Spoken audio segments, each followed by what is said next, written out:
Hello दोस्तों, स्वागत है आपका आज की करंट अफेयर की क्लास में। क्या आप जानते हैं कि गोल्डन स्पाइस किसे कहते हैं? इस प्रकार के हमने 10 से अधिक महत्वपूर्ण टॉपिकों को इसमें लिया है। हमारा पहला क्वेश्चन है कि सुभाष चंद्र बोस आपदा प्रबंधन पुरस्कार 2025 किसे प्रदान किया गया? करेक्ट आंसर है हमारा INCOIS। इसकी जो फुल फॉर्म आप देखेंगे तो आई से होता है इंडियन, एस फोर होता है national, C for central, for ocean information service. ये INCOIS की क्या है? फुल फॉर्म है। तो इसको क्या दिया गया है तो आप बताएंगे आपदा प्रबंधन पुरस्कार 2025 इसे मिला है।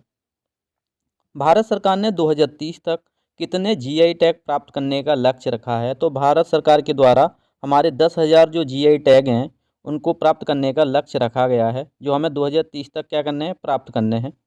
नेक्स्ट हमारा है कि बैडमिंटन एशियन मिश्रित टीम चैंपियनशिप 2025 में भारत का नेतृत्व कौन कर रहा है? तो भारत की ओर से खेलने वाले हमारे लक्ष्य सेन और PV सिंधु हैं। ये दोनों ही आपको पता है कि ये दोनों ही बैडमिंटन खिलाड़ी हैं।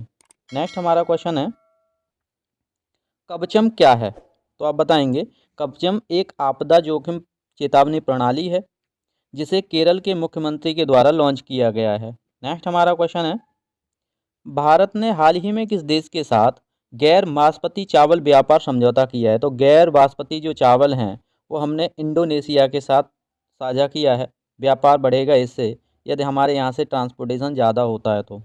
नेक्स्ट हमारा क्वेश्चन है कि राष्ट्रीय मतदाता दिवस कब मनाया जाता है? तो राष्ट्रीय जो मतदाता दिवस है वो 25 जनवरी को मनाते हैं, आपको याद रखना है। अब ये शुरू कब से हुआ तो आप बताएंगे 2011 से इसकी शुरुआत हुई थी।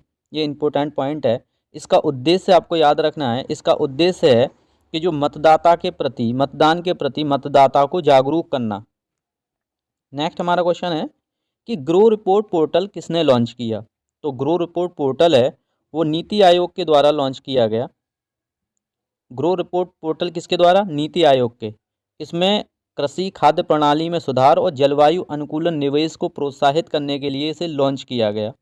नेक्स्ट हमारा क्वेश्चन है 2025 में गणतंत्र दिवस पर मुख्य अतिथि कौन है? तो आपको याद रखना है इमैनुअल मैक्रोन। ये फ्रांस के क्या हैं? ये फ्रांस के राष्ट्रपति हैं। आपको याद रखना है ये राष्ट्रपति कहाँ के हैं?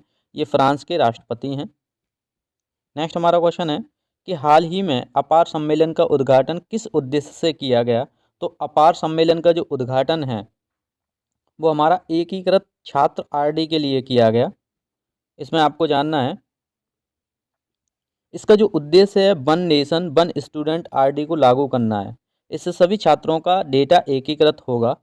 नेक्स्ट हमारा क्वेश्चन है कि राष्ट्रीय हल्दी बोर्ड का उद्घाटन कहाँ किया गया? तो आप बताएंगे राष्ट्रीय हल्दी बोर्ड का जो उद्घाटन है वो कर्नाटक में किया गया। कहाँ? कर्नाटक में। जो हल्दी है उसको हम गोल्डन स्पाइस भी बोलते हैं, और हल्दी के महत्व को बताने के लिए हमने इस बोर्ड का उद्घाटन किया है, इसके प्रोडक्शन को बढ़ाने के लिए।